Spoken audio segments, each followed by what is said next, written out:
One day I made a decision that enough is enough. I'm tired of being average. I'm tired. I'm tired of being good. I'm tired. I want to go to the dealership and buy the best car. I want to move to the nicest neighborhood. I want to fly first class. I want to go to Hawaii. I want to go to Australia. I made a decision. Enough is enough. It's showtime. Will a real Aaron Thomas please stand up? I want to fly first class. Some of you in the room I want to go to Hawaii. I want to go to Australia. 60% when you have 120 in you. Why? Because you never made a decision. Those of you in this room, you already there. Your problem is this and stuff you don't want to give up to go on. You're talented. You just don't want to give up sleep. Listen to me, pound for pound, any agent in the room, pound for pound, motivational speaker, pound for pound, entrepreneur, pound for pound, athlete, pound for pound, weightlifter, pound for pound, whatever you do, I guarantee you when you do it, nobody can do it like you do it. The problem is you don't hardly do it. You love sleep too much. You love that alcohol too much. You love that substance too much. You love that vice too much. There's something that you love more than yourself, than your dreams, than your goals. Watch what happens when you have a goal that only has 2 reasons. See how long that lasts. Watch a goal that has 50 reasons and see how. There's somebody called me the other day on an interview, stupid question. E.T., what do you feel like on the days that you don't feel like? Ask the question again, please. Well, what do you do on the days that you don't feel like? So I'm gonna be honest with you, I'm way past that. Every day I feel like. Every day I feel like eating. Every day I feel like giving my wife the best life. Every day I feel like driving in a nice car. Every day I feel like flying first class. Every single day of my life, I feel like giving 100%. Every single day. Somebody said yesterday, E.T., you gave 120. What you gonna do tomorrow? I said, I don't know. Give 140. I don't know, but I don't have days where I feel like it. Why? Because I'm counting on me. My wife's counting on me. I don't have days to waste. No more 50%, no more. No more 70%, no more. I want us at 85 and climbing.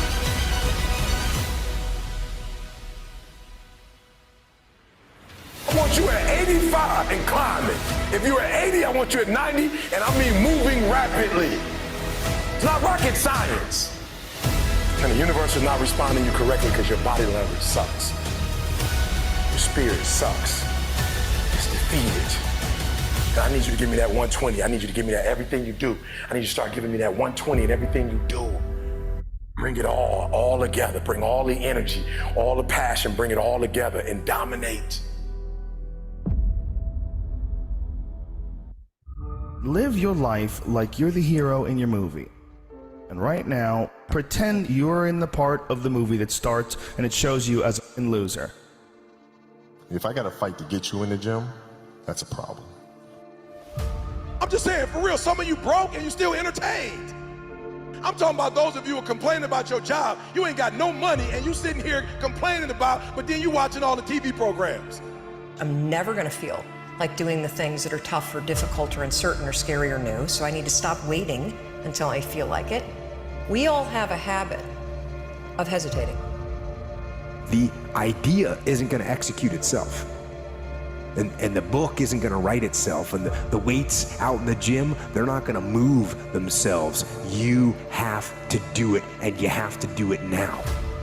But there's a motherfucker out there who wants what you have, who wants the position you are, who wants the job you have, who wants the wife that you have, or the husband. There's someone out there hungry and wants everything you can have. But if you're lazy, man, I don't want to talk to you. I don't want to deal with you. You don't make me feel dumber. You know, you lower my level. I don't think so. The reason why you so lazy is not because you don't have the ability. You so lazy because your dream's so small. I believe in myself every day. I know I make mistakes. I know I'm not perfect. But I am not lazy. You can keep sleeping. I'm gonna keep working. They say things like, I'll start Monday. It's not my fault. It's not fair. I'm too damn tired. Or my personal favorite, I don't have enough time. They have a loser mentality through and through. And until they recognize that the problem is them, they'll never improve. I know many talented people who had a great deal of potential, but they never realized their greatness, and they will end up going to their grave with all their good stuff still in them. You will be tested. And how you face that test and how you overcome that test determines the rest of your life. You got to have something that is inside you, something that fires you up, something that drives you, something that gives you more power than you've ever had in your life. Your life comes down to your decisions, and if you change your decisions, you will change everything. The best of the best, they don't sleep, they keep working. What are you gonna do? Where do I start? And when's the best time to start? I have a very simple answer for that. Here and now.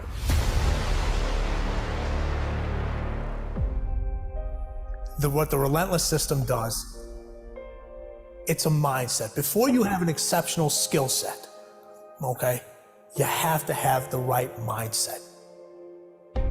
The fighter jet mentality is that someone who is just determined, relentlessly obsessed in achieving an outcome in the face of all adversity.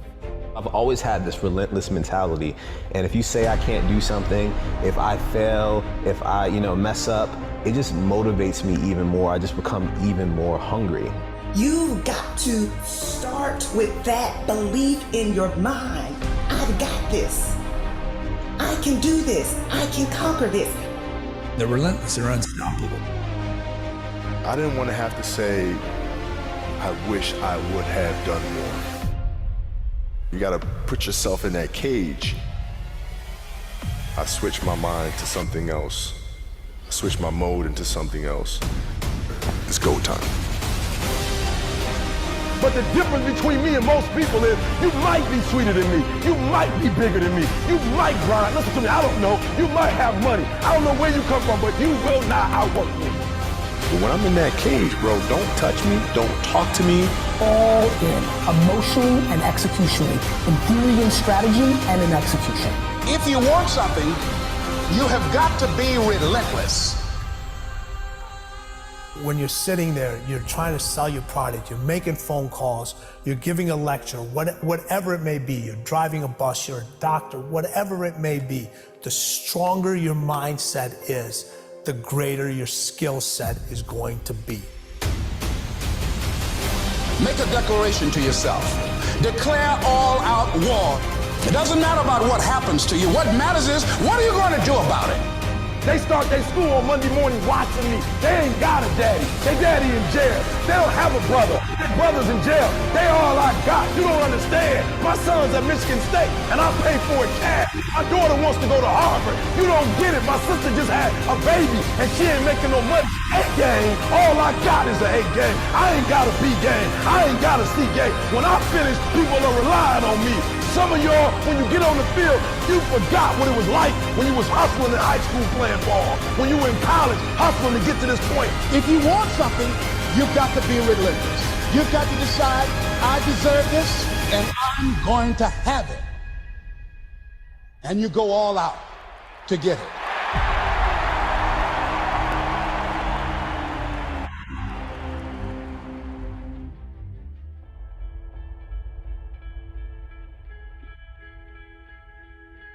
Your mind has to seek discomfort.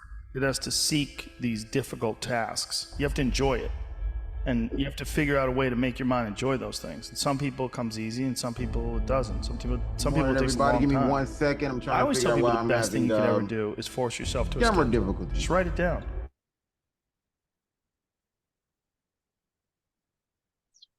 All right, found out why. Hello, hello, hello. All right, there we go. We have to figure out why I was having camera difficulties. Everybody doing good? Good morning. Good morning, good morning. Yes, sir. Good morning. Good morning, my guy. All right, I see we got a nice crowd in here today. All right, let me finish admitting everybody. Give me 1 second. All right. Welcome everybody. If you're new here, thank you all for joining. We appreciate it. Tori, good to see you back, brother. You know what, bro? You've been killing it. You've been killing it. I see you. You know, you have about 4 or 5 closes over there. Man, you killing it, bro. Hey man, I'm seeing you too. Y'all keeping me motivated, man. That's what we I'm want to do, telling brother. you, That's what we man. want to do. I appreciate it. Oh man, most definitely, man. Congratulations on all your success. Thank you. I appreciate it. Likewise. Indeed, indeed. All right, wait for all these otters to get up out of here. So a lot of otters. Oh my goodness. We got another iPhone user joining. All right, let me get over here and share my screen real quick. Listen, today we're gonna have a real conversation about this NAR stuff. I mean, it's so crazy all the information that is, these false, I'm gonna call them false headlines, because that's what they look like to me, false headlines. And we're gonna dive deep. I know all of y'all been watching your podcast and listening to all of these different agents talk about this NAR situation. And I have a different perspective. I mean, it's just my perspective. We're going to go over that today, but I want us to have a conversation around it as well. I don't want to just be me talking about my perspective. I actually want you all to ask real questions, and let's have a deep dive into what's actually kind of going on prospectively. And I mean, personally, I don't think there's a bad answer to this. I just think there's just too many answers to this. I just think there's too many perspectives happening. And honestly, I think we just should have a real conversation around it overall. So let me share James, my. James, I have a suggestion, because I've sat in a lot of these NAR meetings, and I've sat down with a couple of attorneys as well to go over all of this good, crazy stuff, right? By no means am I an attorney or anything like that, and know how to speak their language. But I think we should probably open it up, being that it's a small setting here, and ask the question. What there's no stupid question, right? Like, I get 4 or 5 phone calls from agents. Hey, what am I going to do with commission? I've got more buyers than listings and stuff like that. And those are the real questions. That's what we need to get into here. Yeah, and definitely, we're definitely going to have that conversation as well. And so that's one of the biggest issues right now, is everybody worried about commission and worried about what's going to happen with buyers, VA, FHA, all of that good stuff. So I definitely agree that we need to talk about that. Where is this stuff going? My goodness. All right. So overall, I know it's don't panic is what I'm going to say. First off, don't panic, because there's no need to panic. This situation is not new. Change is not new. But before we get started, I want to go ahead and welcome everybody to Elite Agent Mastermind. Oh my goodness, we got more people joining. I appreciate it. We got a lot of people joining. I guess my little headline, the truth about the NAR settlement, is what got everybody wanted to join today. Spark some interest, huh? It sparked some interest, indeed, indeed. All right, give me 1 second, because this right here is just really getting on my nerves that I can't see. Also, placing the meeting in workplace helps, because I didn't know you guys met. I didn't even know you guys were around till I saw that. So really? That was super helpful, putting it in there. Yeah. Oh, that's awesome. Well, yeah, definitely. Okay, appreciate it. Well, definitely make sure I do that, because I wasn't going to post in workplace today. I was just going to stream it on YouTube. I said, nope, let me just stick to the normal routine. All right. Now let me share this again.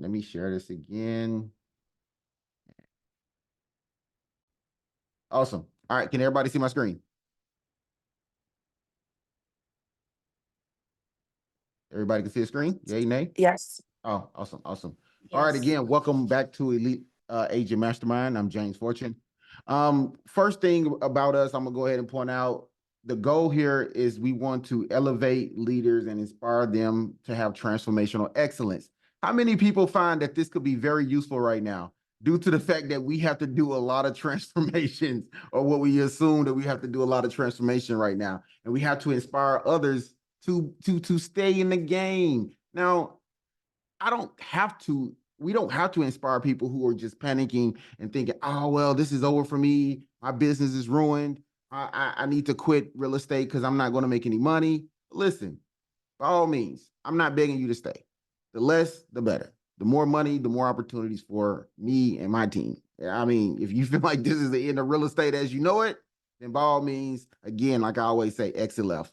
Because again, there is a lot of real estate agents, and a lot of them who are lazy real estate agents. I'm not afraid to say it. There's a lot of lazy real estate agents out here. But that's what our goal is, to elevate others. We want to become leaders of many. We want to inspire everybody we come across, whether it's other real estate agents and other brokerages, whatever. We just want to make real estate agents better. And we want to make sure that transformational excellence is always in play. All right. I'm not going to go over our core principles. My team knows that. I want to know from a couple people before we get started, why are you elite this week? With everything going on, what makes you elite this week? Who wants to step up and share?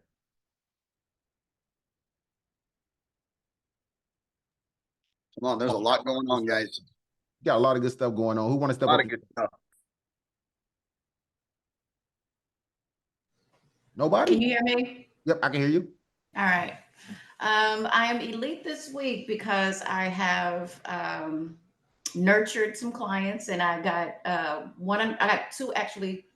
I got one listing or one under contract yesterday, and I'm super. And actually, my one that I'm listing is also a buyer, so I'm taking them out. So I'm proud that the business is still rolling despite all the the headlines and things that's going on, and people panicking. The market is still moving, and I feel motivated to continue, and so that's why I'm elite this week. Indeed, indeed. That's great to hear. And congratulations to all of your opportunities that you have. You got a listing and something under contract. That's pretty amazing. So congratulations to you as well. Who else want to step up to the plate and tell us why they're elite this week? I'll step up to the plate. I feel like I'm elite this week because man, based on the subject that we will be talking about today, when it first came out, man, it hit me like a football tackle, right? But just having a conversation around it and everything, I started to be motivated about the new rule actually, and I started to feel good about it for a lot of reasons. I'm sure we'll get into it. So I feel like that's why I'm elite this week, because I'm ready to roll, man. I think it was a good thing for the industry. Oh man, one of many, brother. One of many. I appreciate you saying that. And yes, you are elite for taking the opposition of what everybody else is pushing, that fear narrative. So good job, good job. All right, we need one more. Who's gonna step up and tell us why they elite this week? Because I will call on somebody. We'll call on you. Hey, this is Denise. I am elite this week because I registered for Rally, which is next month, the Atlanta Rally. Just to, have some face-to-face interaction with other real estate realtors like myself. And I registered for the in-person broker meeting that's in Atlanta. So those are the two things I'm doing, just trying to keep going as a new agent, finding ways to feel my way through this thing.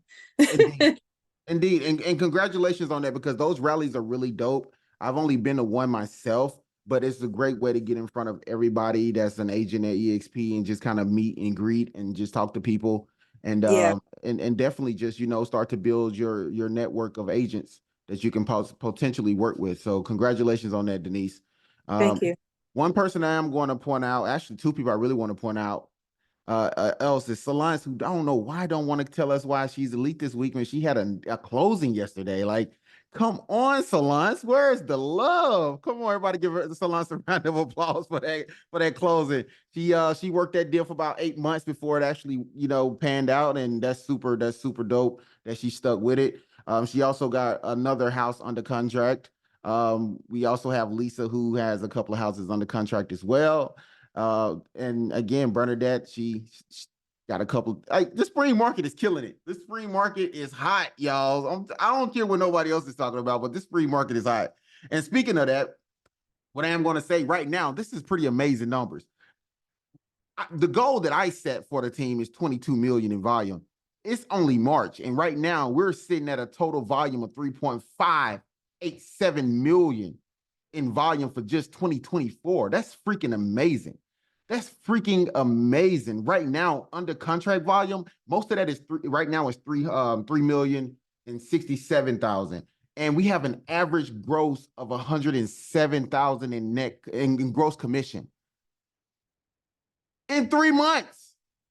Somebody's making some money over here. Somebody's making some money. I'm telling you, like, this is just the start of the spring market, and we already doing these type of numbers. So I just want you to keep in mind, none of this is going to change because of NAR. None of this is going to change because of the NAR settlement. What is going to happen, like Tori said, it should empower you to go out there and make even more, because the opportunities are going to be even bigger now. So let's get into it. The real conversation we're about to have is about change. Change is constant, right? Everybody would agree change is constant.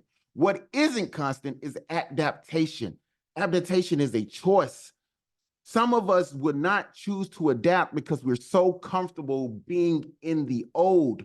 There's nothing about this is new. First of all, I'm gonna tell you how it's not so new. I've been preparing y'all for the last 6 months to change the way you do real estate.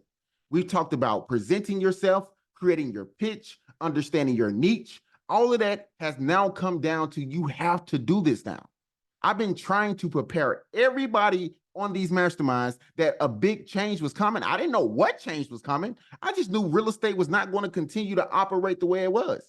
So all of those referral agencies that you're working with, those people that you're buying and spending thousands of dollars for buyer leads is going to change. The whole landscape of how you do real estate is going to change. If you choose to stay the same and wait for an opportunity from a buyer, you're going to be left upset. We've been saying this. Buyers are liars, first of all. How many of us have wasted so much time running buyers around? Don, don't give me that face. Don't give me that face, Don. Don has a great example because we worked with a couple buyers lately and they just been flaky. I'm talking about flaky. But that's part of the process. That's part of the process. Buyers have always been flaky. They'll work with you on Monday, and on Tuesday, they'll be working with a new agent. He said, not even that fast. Honestly, I had a guy call me Monday. I told him I was in a meeting, but I'd give him that information within the next hour or so. I literally got out of my meeting, called, got all the information about the property, called him back. Well, I like working with people who undersell and under promise and oversell. I'm like, what? Like, bro, it's been an hour. Like, I literally got you the information. I already got somebody else I'm working with. Man, listen, bye, bro. Like, I'm not begging I'm not going to do it. But this is what I'm saying. We are in this mindset now. We are in a mindset of change and growth, and we have to stop thinking about the buyer side. We have to start thinking about both sides of real estate when it comes to that listing and selling, right? So with that being said, this is what we're going to cover just a little bit, all right? And Daniel did a great job for putting this in there, but the main things that has been the focus for me is offers of compensation can no longer be made through the MLS, and MLS will have just 150 days to update their platforms to adhere to the rule changes. Buyer agents will have to find other ways to be compensated, either by their clients directly or through sellers' concession negotiations outside of the MLS. Buyers agency agreements will be required starting in July. So how will buyers agents get paid? Compensation could be paid upfront by home buyers, included as a concession from the home seller, or through a portion of the listing broker compensation, but the arrangement can't be communicated through the MLS. So I want anybody who can look at this and just tell us what is the biggest change here? What is really the only change here? Somebody step up and tell us what's the only real change happening here. I feel like the only real change is the commission just isn't being offered or presented in MLS. They're just taking it out of MLS. Oh my goodness. You just cracked the code. She just cracked the code. That's the only change happening here, people, is that we're no longer seeing a commission presented on the MLS, which means that you can't assume you're going to get that 2.5% or that 3%. You have to now call and make sure that that is the case. Simple. There is nothing major happening here, because if we really want to talk about compensation, you've always put on your buyer's agreement your percentage to your buyer, right? Has that not have been the case? Right? We've always had to put that on our buyer's agreement. So what's changed about that? Nothing. What's changing about the seller's concession? When you go in and have a listing appointment, it's always been there. It's an option for the seller to give commission. It's an option for the seller to give commission. This is not a mandatory thing. It's never been a mandatory thing. So we are not looking at this from the perspective of the only real change that we're going to have is now that we have to be open upfront about negotiations. James, ahead, really Daniel. quick, if I could just chime in really quick, right? The one thing with this settlement that has not changed, and it will never, ever change in real estate, as many years as they've been in business, the associations, right? The negotiation on a real estate contract, everything is negotiable. Negotiable. everything. Your inspection periods, your due diligence, your commissions, your prices, who signs, who doesn't sign. It is all negotiable on a contract. So just keep that in mind, that even though the MLS isn't going to show a commission for a buyer's agent, contract is still negotiable. You are a professional, you are elite, and you can negotiate any and all of your terms. Any and all. So that's the thing you have to keep in mind, because a lot of people are gonna be like, "Oh, things is crazy. Oh, I can't get paid. I'm not working with no buyers." Now, to speak to my wife's a standpoint, and I would love for her to come in and chime a little bit if she would like. She deals with a lot of VA buyers, like 85% of her business is veterans, because she's a veteran. She loves working with veterans. I love working with them as well. They're a bit difficult sometimes when it comes to their structure and everything and people accepting the offer. But for Bernadette, she has a fear that, okay, working with these VA buyers, since they cannot cover their own commission, that is going to hinder her business. Now, Bernadette, can you chime in a little bit on how the overall landscape for you seems to be shifting? Okay. So I don't want to, throw a monkey wrench in all the positivity. That's not what I'm doing. I agree with most things being said. The only thing that's really changing is that the compensation won't be upfront on the MLS, so everything's negotiable. Obviously, nothing's changed about. I mean, it's always been that way anyway. But I think coming into the industry, when we had the I guess expectation that things were a certain way, and we've just gotten used to things being a certain way. But how this affects my VA buyers, I deal with a lot of affordable homes. Okay, a lot of buyers buying affordable homes, and it's not necessarily a fear. It's just looking down. It's looking down the line at the bigger picture for people that are FHA, VA, sometimes USDA, that already have a hard time paying their closing costs, and they rely on either a concession. Well, they rely on a concession from the seller. So that is my concern. Now, do I know other things can be done? Obviously, I can, take less commission, or, I can negotiate with a listing agent to have a certain concession given to my buyer. We can do things like that.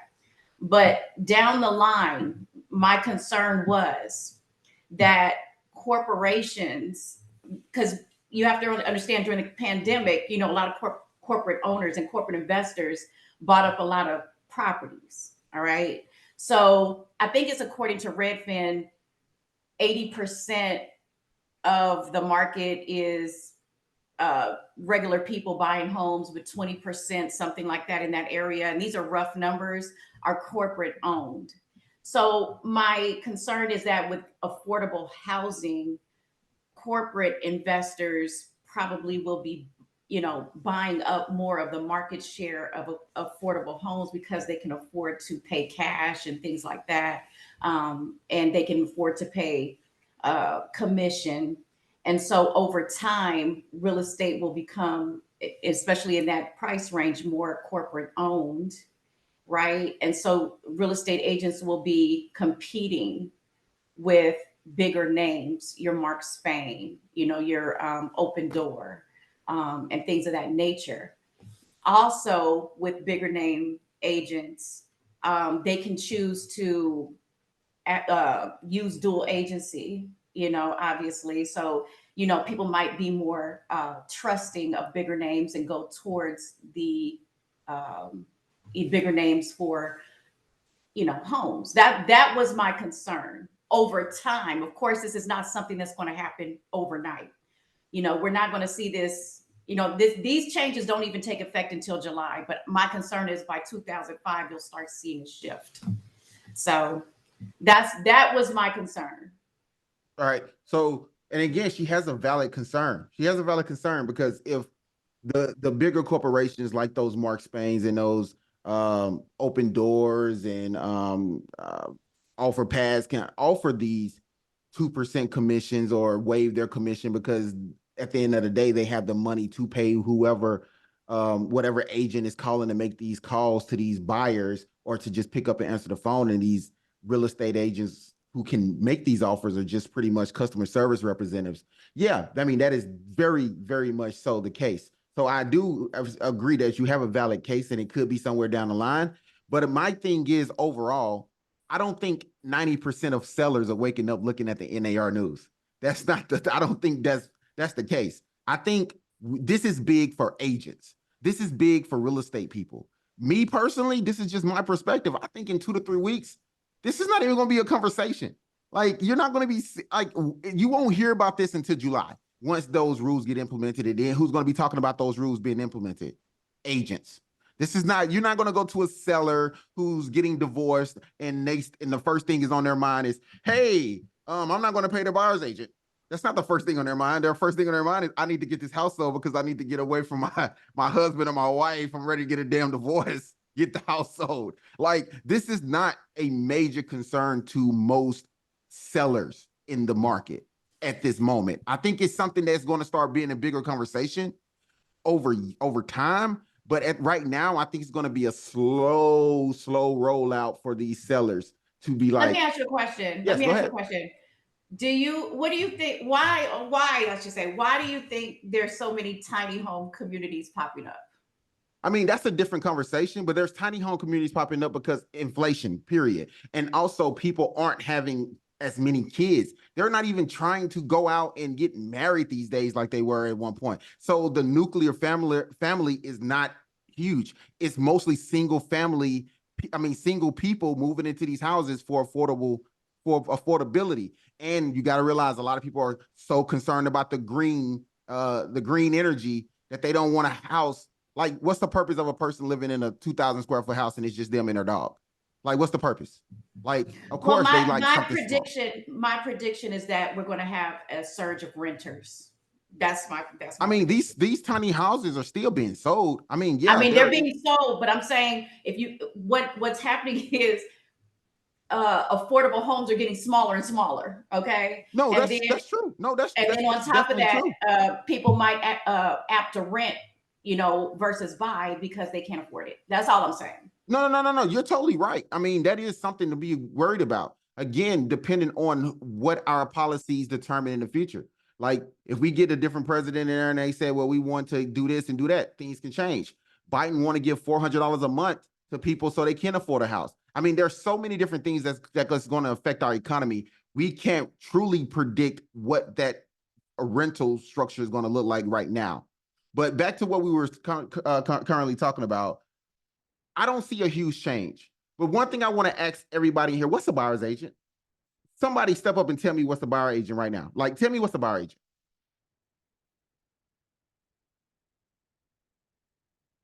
Nobody knows what a buyer agent is? Really no such thing. I mean, an agent is an agent, right? So like you can work with buyers and sellers, but there are some people that want to work, they're more comfortable working with buyers because they like showing houses. Excuse me. Who likes showing houses? I don't know. I did when I for the first month of being a realtor, but showing houses. I just think some people prefer that end, versus, going to the listing appointments, sitting down and competing with other agents for a listing. Oh, well, I understand. I agree. Wendy, Denise, okay, go ahead.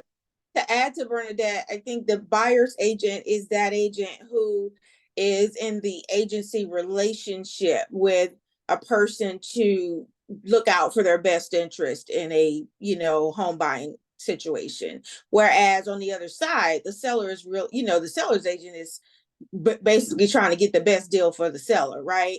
But a buyer's agent is that person who's going to make sure your contracts are good. We're going to make sure you get to the table, and when you get there, you can actually close. We're going to advise our buyer on getting their home inspections and all of those things that, that a typical person who's just a regular everyday person probably wouldn't think about. The buyer agent has to be that person now, in order to show our value. It's good that you brought that up. We're going to talk about that in a second as well. Wendy, would you consider yourself a buyer's agent? Wendy just was driving 3 hours to show a property. 3 hours. I told you I was going to bring this up. And she pretty much got fired yesterday. She didn't get fired, but she turned them down because she did right. She's not going to beg for this business because she was going out of her way to help somebody who was in that affordable space like Bernadette was just talking about. So, Wendy, how did you feel at that point about being a buyer's agent? At that point, I was a little annoyed, but I still enjoyed it. And I guess you could say the experience was good, right? You learned a lot. The experience was good, yes. And even from the negative teaching, I learned. So, yeah, it was still a learning process either way. It's a learning process. That's what a buyer agent does as a new agent. Buyer's agency gives you the opportunity to learn the real estate business from the buyer's perspective. That's what it does. It helps you start to build confidence. Now, I'm not saying that buyer's agency is not something that's important, but technically, me personally, I don't think it's necessary. And that's just my perspective. That's just my perspective. I have a question. What prevents us from going forward under this new NAR rule? What prevents us from doing what Wendy did yesterday, having to go out there, do all this work for these people, and you end up not being, you know what I mean? You're putting so much effort in to show them a house and find them a house. You're emailing them, you're calling them. Your buyer's agreement. Your buyer's agreement. Go ahead, Danny. No, that is the perfect question, right? Because not everybody is thinking it, but we don't speak it. Like I said, I've been on so many meetings this week in reference to this just to get different perspectives. And first and foremost, Elite Listing, you guys have James and Bernadette, and as you can see, they're amazing leaders. They don't always agree on everything, and that gives a different perspective, and I absolutely love it. You guys are killing it, all of you. But now is the time to be transparent with whether you're sellers or your buyers, right?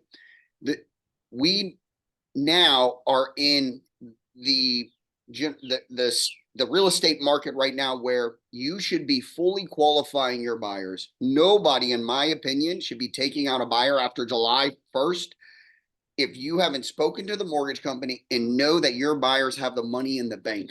Do not waste your time because I know you're going to run across a couple of bad brokers. You're going to call up and make a phone call. Hey, James, I've got a fully qualified buyer. Is your seller willing to pay a commission? James is going to be like, nope, send me your buyer. It's going to run across. You're going to happen. You're going to have to make a decision at that point. What do you do? So do not go around and drive people around unless you know your buyer is fully qualified and they have the money in the bank. And guess what? When you know they have the money in the bank, somehow you're going to get compensated. So it's just, don't drive just because someone's got a PA letter. Pre-approval letters don't mean anything to me anymore in this situation. You want to speak to the lender. You want to know that they have the money in the bank before you get in the car and start driving. Yep, that's what you want. You want to double down on the initial approach to these buyers now. You don't want to just jump in the car driving around for 2 days and then realize, well, you don't even have a buyer's agreement in. Quality over quantity. Quality over quantity. And make sure the pre-approval letters are current. That's what, like Daniel said, call and double check to make sure everything is good across the board. All right. So what is a buyer's agent? A buyer's agent works exclusively on behalf of home buyers. They guide you through the entire home buying process from property search to closing. You just said that, right? Listing agents. Now, I can ask you all what a listing agent is, but you already know, or at least you should know anyways. But what does a listing agent do? A listing agent, also known as the seller's agent, is a real estate professional who works on behalf of the seller in a real estate transaction. The role spans from initial listings of the home to the final closing day. So yes, to answer your question, Denise, and to what Bernadette said, yes, there is a difference. But is there really? Because Bernadette said it, there's really not. There's no such thing as a buyer's agent. What is the difference between a listing agent and a buyer's agent? A listing agent represents the seller in a real estate transaction. They assist the seller in marketing the property, setting up the listing price, negotiating offers, and guiding the sellers through the closing process. On the other hand, the buyer agent represents the buyer in a real estate transaction. They help the buyer find suitable properties, negotiate offers on behalf of the buyer, and provide guidance during the closing process. Both listing agents and buyer agents play crucial roles in helping their clients navigate the complexities of buying or selling a home. Now, again, I'm reading this off to you just to give you a refresher of what you've been told over and over again, buyer's agent, listing agent, seller's agent, selling agent. Seller selling sounds so similar. Sometimes people still getting confused. Am I the selling agent or the seller's agent? Right. They keep changing the terminology because they haven't gotten it right. In 23 years, they haven't gotten it right. Now, you might be asking me, like, why you say 23 years? Because the truth is there is no such thing. There is no such thing as a buyer's agent. There are realtors. Realtors, not realtors, realtors. Let me try. I catch that. There are realtors, not buyer's agents or selling agents. Realtors. Who in here consider himself a realtor? I pay to be a realtor. I pay to be a realtor, not a selling agent or a seller's agent. I would do both sides of the deal regardless. If the reason why people aren't doing both sides of the deal, y'all know why quote unquote sellers agents don't do both sides of the deal? Anybody? Well, I'm gonna tell you, because they're freaking lazy is why they don't do both sides of the deal. They are freaking lazy. They go to these listings appointment, they put their sign in the yard, and they sit back and wait for somebody to bring them an opportunity. If you want to do both sides of these deals like you should be doing anyways, you should be hosting your own open houses. You should be putting out flyers. You should be putting out mailers. You should be putting out more marketing material on the property you're selling. You should be running campaigns. You should be calling your clientele and sending out mass campaigns and letting them know that you have a new house on the market they may be interested in. Building your buyers list. Selling agents don't build their buyers list anymore. Go ahead, Bernadette. I was going to say, you made a point the other day. We were talking about it, and you said the reason why things won't change between the listing agent and the selling agent is because if I have a listing out here, in Cartersville, and say, my list, or I'm sorry, if I'm out here in Cartersville and my listing is in Riverdale, and I have people that want to see the home, I'm not going to be going out there every day or spending my days out there showing houses. If I'm about to do that? Who gonna drive every day 7 times a day to go open the door for the same property 2 hours away? And that was very valid. But then I thought about it and I said, well, if I'm going to do both sides of the deal, I might be able to, have an agent, what I'm saying, go over there, that lives in the area. So there might be a surge in, maybe new realtors who form some sort of side hustle by opening up doors. Opening doors. Yeah. So, I would just look at little things like that. But you're right about, listing agents not wanting to have to, go through all of that. You know what I mean? So I thought about that. And I just. No, you're right. And it's so simple because we've gotten so lazy as real estate agents. Now we just do this and we just, hey, put it out there to the world and wait for someone who wants to do the hustle and bustle for a buyer and hope that they come by and sell our house for us. And we give them a piece of the commission. That's how a buyer agent became a buyer agent. Because in 1990, that wasn't the case, right? Let me admit this person. Somebody keep coming in and out. Okay. In 1990, before 1990, there was no such thing as a buyer's agent.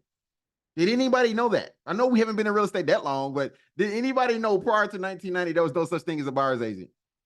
Until the 1990s, the real estate landscape operated differently. Buyers who worked with an agent to find houses were considered customers of the brokerage. That was considered customers. And what they're considered now when you do a dual agency, they're considered customers. The only difference is now is that back then they didn't have contracts that said you would treat them fairly. Now we have contracts that says we would treat the customer fairly. We will make sure that we have their best interest when we're doing dual agency, but we have to announce it to them that we're doing dual agency. Before 1990s, we didn't have to announce that. Now it's in the contracts that we have to announce these things, right? So that's the biggest change, right? When it comes to dual agency. So primarily represent the seller's interest. This practice left buyers without formal representation, making them vulnerable in exploitations or disadvantages. The entire commission percentage was initially pocketed by the who? The listing agent. 6% was going into someone's pocket, and it wasn't a buyer's agent because there was no such thing as a buyer's agent. We have now gotten comfortable because the Department of Justice decided to stick their nose into the real estate business and change things they had no understanding of. So it created buyer's agents to protect the buyers, but they didn't do this. They didn't say, well, buyers have to cover their own percentage. Buyers have to cover their own closing costs. Buyers have to cover their own agency. No, they still look for us, the listing people, to pay that or to negotiate that. So that's where the problem came in the 90s, when we had people who didn't understand the landscape. And since 1990s, that's why we keep getting these amendments to our contracts, because they never had it proper. It was never right from the jump. So now they just keep sending us revised contracts every year. Well, listen, this verbiage changed. Oh, now we have to make sure we add this, because people kept finding legalese that didn't protect the agent, it didn't protect the brokerage, it didn't protect the seller or the buyer. So this is what we're talking about, people. We're talking about 23 years of a change that hasn't properly been rectified. This is a proper rectification, if you ask me. I think this is proper. I agree with this NAR rule. I like it. It seems, okay, now we're going to get the people who just waiting to... How many of y'all done lost money waiting on a buyer? Like time and energy waiting for a buyer to do what they say they're going to do, like simply get a damn pre-approval. Like get on the phone with the lender and get a... Now we have a basis to force them to say, hey, listen, you want to buy a house with it? You got to go talk to my lender. Talk to my lender, have that conversation, because I feel okay with saying, I'm not getting this process started till I know you can afford it. And I'm not even just talking about the house. I'm talking about afford to pay me as well. Because if I find you a house and you really want the house and it's only 0.5 commission, I'm still looking for my 2.5 commission. Do y'all agree or disagree? Anybody agree or disagree? Everybody agree? I mean, if you disagree, I mean, please speak up, because this is the conversation we need to be having. I definitely agree. With that part, one of the things that you can also do and consider is rolling the commissions into the, price of the home. So that's one of the, I think I had said that before, but I thought that's also a remedy for people that can't afford, the closing costs with your commission. Not everybody wants to do that, but and it will drive home the sale, like the market. And correct me if I'm wrong, James. So if average homes in a certain area are, for example, 225, right? And you sell a home for, say, 235, are you not driving the the market up in that area for homes that technically would not be that price? You are doing that exact same thing. You are helping to dictate what the market is. Which would make the more affordable homes what we would consider affordable homes less affordable, expensive to purchase. $10,000 less affordable. So this is the biggest problem with affordability. Affordability is not affordable if you can barely afford it. Like that's just what it is. Like right. Homeowners should not be buying houses for $375,000. And we have to roll in extra money for them to get it. That means they should be buying a $275,000 house versus a $375,000. The problem is a lot of those homes are not move-in ready. Regardless of what it is, again, I agree, but a $275,000 home is going to be move-in ready to an extent. The perception of what a buyer thinks they should be living in just because they're buying a home is what needs to change. That's what needs to change. And I have to blame some of you lenders too, because I don't know if it's against y'all rules, Linnell, and you can step in here and let me know. But if a person can barely afford $375,000, do we tell them, hey, maybe you should look at a $290,000 versus $375,000? Is that a conversation that we're having or not having at this point? I mean, I do have it. I'll get the quote and let them know this is your mortgage payment. do you really want to spend this amount each month? I mean, they'll qualify, but I let them know this is your monthly mortgage payment. Do you really want to pay this each month? And most of them will say yes if they qualify. Others will say, well, no, maybe I need to get something less expensive. I would agree with that. Yeah, let me find something less expensive. Because right now, for me, what I'm seeing is people don't know how to use debt. We always, hey, that's only $300 a week. Oh yeah, I can afford that. Add that to my credit.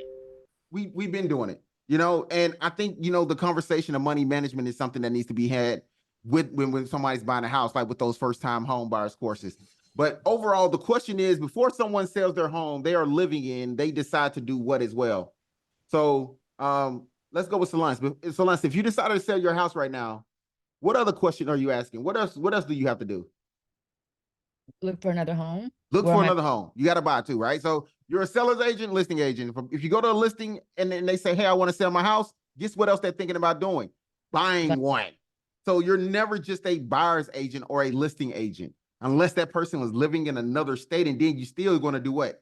Send it off as a referral. So on that basis, you're never just a buyer's agent or a listing agent. I don't even like that term, seller's agent or selling agent. Those terms are ridiculous to even be using as a realtor. Why the lawsuit? Now, do anybody really know why this lawsuit happened? Anybody? Or y'all just really just going off the headlines? Ashley, why did this lawsuit happen?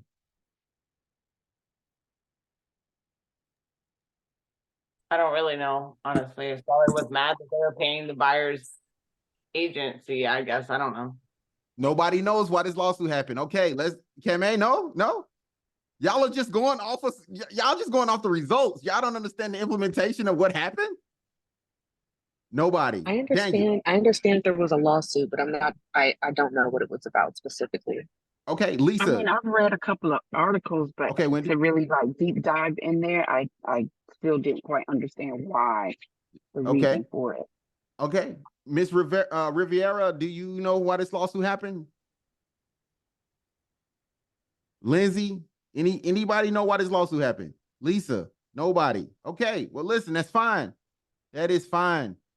Because I'm going to tell you why this lawsuit happened. More money. Sellers sued because they overspent to sell in the first place. Do y'all understand that? These people sued because they overspent to sell their house. That makes sense? It makes sense? Now, what does that mean, James? Where did they get the idea that they overspent? All right, let's do it this way then, Linnell, because I knew that question was going to come up. Let's look at the numbers. All right. I'm selling a house for $500,000. I got to pay 6% to a buyer's agent. That's $30,000, right? That's the correct math, right? All right. After I spend that $30,000 with the agent, which the listing agent or whatever y'all want to call them, all right? Out of that $500,000, I'm walking away. Out of that $500,000 minus 30, that should say $470,000. That's my fault. $470,000. Out of that $470,000, I then have to pay off my mortgage of $300,000, right? So that leave me with $120,000. Damn, I did the numbers all wrong. That's my fault. All right, let me change this real quick. All right, so $470,000. Out of that, what's $470,000? What's that? 100 and out of 300, you owe 300. That leaves 170. 130. I mean. I didn't even realize I did those numbers wrong. That leaves $130,000 in equity. All right. Let's say they put $90,000 down on their house, 20%. Let's say most people put 20% down, right, Linnell? Am I correct? 20% on a conventional? Walk me through these numbers. You the mathematician. I messed the numbers up yesterday. Linnell, Joe, one of y'all? Okay. 20%. Let's just assume 20%, right? Out of that 90,000 that they put down, and let's say the 130 they have left, all right, they're only walking away with how much? $40,000. Now, out of that 40,000 and that 6% of purchase price, let's say 6%. Let's say a buyer wants 6% concession. I actually make it a smaller number. Let's just do 2%, since I have to now restructure those numbers. So that'd be 10,000. So out of 2% seller's concession on top of the 6% they've already spent, now they're asking for another 10,000 to help close the deal, correct? So out of that 10,000, they're now walking away with $30,000 in net proceed. Now, I'm gonna walk you through that one more time just because I had to get the numbers right.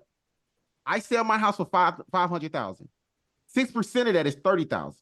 Out of that 30,000 leaves them 470. They owe $30,000 on the property, $300,000 on the property.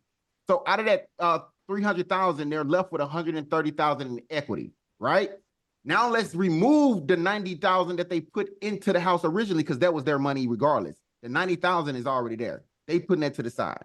So out of that 90,000, they're left with $40,000 positive equity. All right.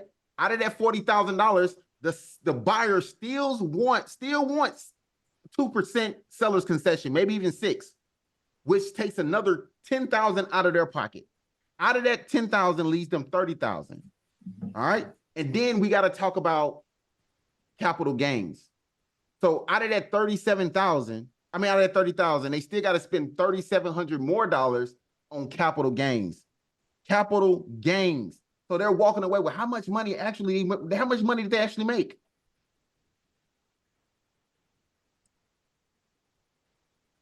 Nobody? $27,000.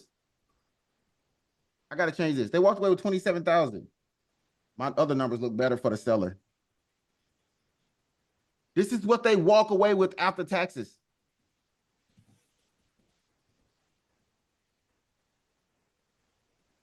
This is why they sued. Bernadette, this makes sense? Yeah, it was, that's what it was about. It was about price fixing. The sellers basically said they shouldn't be responsible for paying a buyer's agent. The buyer should be responsible for paying their own agent. So the whole lawsuit was about price fixing, because most of the agents were negotiating between 5 and 6% to sell the homes, and they're saying, "Hey, why would I have to pay the other side? I shouldn't have to pay the other side. I shouldn't have to pay you to sell my home. You should be doing the work to get my home sold. And then I shouldn't have to worry about spending another 2 to 3%, because the person who's buying my house should be able to do what? Afford it. Not only are they asking for that, but they'll also ask for other concessions. Other concessions. Hey, let me get this my clothing, money to do this. Spend money to, yes. Hey, also pay my title and taxes. Like, this is the problem. This has been the problem. Sellers have been overspending to sell their house. Solange, would you be okay with only making $27,000 after being in your house for 10 years? No. Linnell, would you be okay with only making $27,000? No, but I mean that they paid off their current mortgage, so they didn't pay this. That didn't go to the realtor. No, but you're talking about the equity that they've built over years. They literally getting paid. They're literally just paying to rent a house at the end of the day. They're getting paid a small percentage of what they would have walked away with. Would you rather walk away with $63,000 or $27,000? The greater. Of course. Yeah. Once you get that settlement statement as a seller, and you look at that settlement statement, you realize, like, wow, I'm only really walking away with this, because people don't even think about the capital gains taxes. A lot of people don't even think about the capital gains taxes. Well, they recently raised them, so I mean, if you fall into that bracket, True. Yeah. But it's still a horrible situation that needed to be fixed, and I'm personally okay with this fix. Because it's going to help the market. I personally think it's going to help the market. Do y'all agree? I mean, what do you think, Linnell? As a mortgager, do you think this is going to help the market? I don't believe it's going to have that much effect. I mean, I don't know what's going to happen to the borrowers who cannot afford to pay. What happens to them? So then that decreases your amount of transactions even more for me. But I mean, really, what's going to happen to them? Anybody got a opinion on that? I mean, I don't want to sound doom and gloom. So you know No, how go I feel ahead. The about it. truth is the truth. I mean, it's It's opinionated. not, I feel like, yes, but I I feel mean, like it's the a average reality. realtor, Yeah. if you don't, build your Isn't the supply business and demand and gonna fix itself over, I mean, a little bit of time, you know what I mean? Aren't house prices gonna come down then? Isn't that what that's gonna eventually do? That's a good point, Ashley. We don't Supply- know. We don't know the Yeah. factors, you know. Well, I watch a lot of I watch a lot of podcasts and things that are talking about this, and some of the quote unquote economists are saying no, they're not going to come down. But we're never going back to the way things were. No. If anything, things are probably going to go up. But again, I mean, yeah, if people are priced out of the market, it's gonna have to. We're gonna have to do something in order to, move the inventory. I would agree, Ashley. Like the price drops would have to come at some point. And I agree though with Bernadette, what Bernadette just said, just from an accounting person and having degrees in economics and all of that stuff. Atlanta's market is a demanding market. So it depends on, like I always say, it depends on where you live, right? Because Atlanta, Miami, Dallas, Nashville, these major markets, they're not going to feel the hit of a price change in home prices. I mean, anything, we're going to go up because people want to be here, so regardless of what they're paying, they want to be here. It's probably going to affect me. I think it'll affect people like me, new agents who are trying to get these lower price point sales done to people who don't have the money for down payment, already don't have down payment money. So then they got to come up with money to pay me as their buyer agent. So I got to convince people of that now. Good point. Wendy, isn't that not the exact same thing your person said to you yesterday? Absolutely. Exact same thing Wendy went through Exact yesterday. same thing. I've already got to use down payment assistance. How can I afford to pay you as well? Yeah. That literally happened just yesterday. I'm new, so you guys have a heads up. You guys are, older, so you have the experience to sort of weed them through. Say, look, this is what I'm gonna do for you. Me, I got to figure out what I'm gonna do for them. Yep. Indeed. Same boat. I'm with you. For this group, every loan that I have done for this group, they always had down payment assistance, except for one that Bernadette sent me, and then Lisa sent me one recently. But everyone else that I pre-qualified for, they all need down payment assistance. So then, James, when you run into that situation where they say, okay, well, I need down payment assistance, how can I pay you? Then what do I tell them? Again, you tell them we only looking for houses where the commission is being paid to me by the seller's agent. That's all you can do. That's all you can do. And I don't even know if that's against the rules. Right. I don't know if that's redlining, redirecting, whatever the hell they call it. I'm just saying, I don't know at this point. Yeah. But we got to figure it out. We got to break some rules and figure it out, I'm assuming. So, hey, James, really quick, I just wanted to go back to the compensation earlier. I'm sorry, I'm in the car taking the little one to school right now. Hey, no problem. All right, perfect. So what we have to do as buyers agents now, don't shoot yourselves in the foot when you negotiate your commission, because the law states that if I go to James and I'm trying to find James a house and I negotiate a 1% commission because I love James and he's a good friend of mine, and we go out and find a house and that seller is willing to pay 3% commission, you only get paid 1% commission because you have a binding contract with your buyer. So you do not get paid the more commission. So why I'm saying that is it is important that you negotiate what your worth is, know what your worth is, put on that buyer's agreement that you're going to be compensated 3%. And then when you go out, if it's 1% commission or 1.5% commission, you can decrease your commission on your buyer's agreement, but you cannot increase it per the law.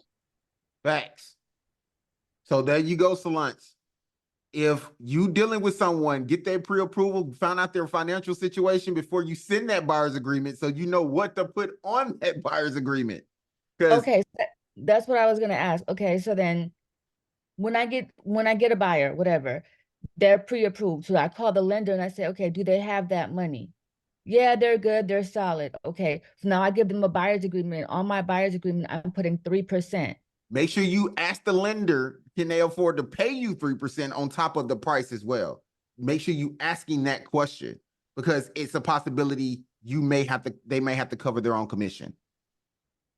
And then if they can't, then you're going to have to negotiate possibly with the listing agent to see if they will compensate you for the difference, or if they will allow maybe a fixed amount of money that they can put towards closing costs that you can put in probably special steps. Yep. I would assume that you could put that, like if they say, okay, well, I'll donate $3,500 towards closing, and you put that in special steps. So are you guys saying that you're willing to take a buyer out with a pre-qual or a pre-approval? Because 99% of the time, all I'm sending is a pre-qual. I'm going off of what the borrower has indicated on the application, and the documents have not been submitted yet for verification. That's a good question, Linnell. And things change. Pre-approval. Yeah. How y'all feel? Pre-approval, pre-qualification? Joe, what would you recommend?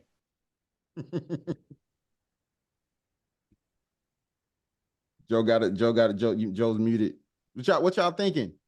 I think I want the real thing, because people sometimes exaggerate their situation. Like, you know, they think they're better off than they are. I want the pre-approval. Pre-approval. Okay. They have to have a pre-approval letter. Pre-approval. All right, pre-approval it is. Joe, go ahead.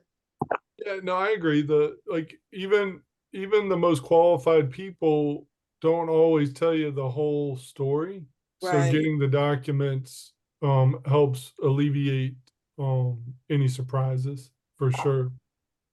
So remember, you're not losing business because you're asking them to do this before you go out. You're securing business. It's a difference. You're not losing business, you're securing business. All right. Remember, the NAR lawsuit did nothing but make you do your damn job. We can work together on it because, like, when the good listing agents call to validate these pre-approvals, and if the customer has submitted the documents, then it allows me to say, yes, I've received this, I've received this, I've received this, and we use that to run our desktop approval, so they're fully pre-approved. And so if you're encouraging them to do it because it gives you more leverage with the offer, then we're working together towards that same goal. And remember, once most agents or a majority of agents start to implement asking for this up front, more agents will start asking for this up front versus just getting buyers that they want to run back and forth around for a week. And then they say, oh, I'm sorry, I'll change my mind. Never mind. I don't want to do this.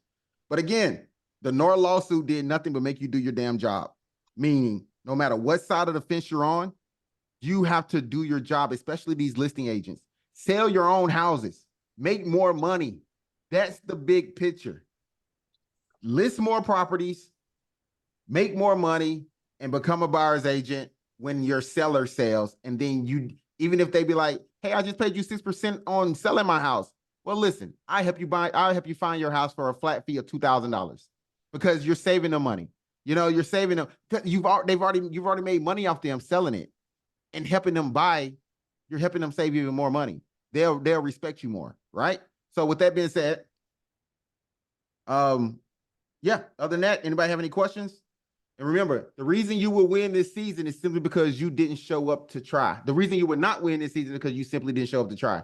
So if you don't show up, you don't implement, you don't take the bull by the horns, you would not win this season. And this season is hot. Let me go back real quick, just so I don't let that run by y'all real quick. Just want to let y'all know that's what the team is doing right now. 3 months in. Y'all ain't excited? This market is showing us we can make some money. We can make some money. MONEY. Dollar sign. Let's go out there and win, y'all. If y'all ready to make some money, let's go. Let's get to the bag, and don't be scared of no NAR lawsuit because it really ain't affecting you. It should enhance you what it should do. Bernadette, Bernadette with that face, what's going on? No, I'm just kidding. All right. Listen, y'all have a great one. I hope y'all enjoyed this mastermind. And definitely, if you have any questions in the future, reach out to us and let's talk about it more if necessary. Bye, everybody. Bye. Bye. Bye.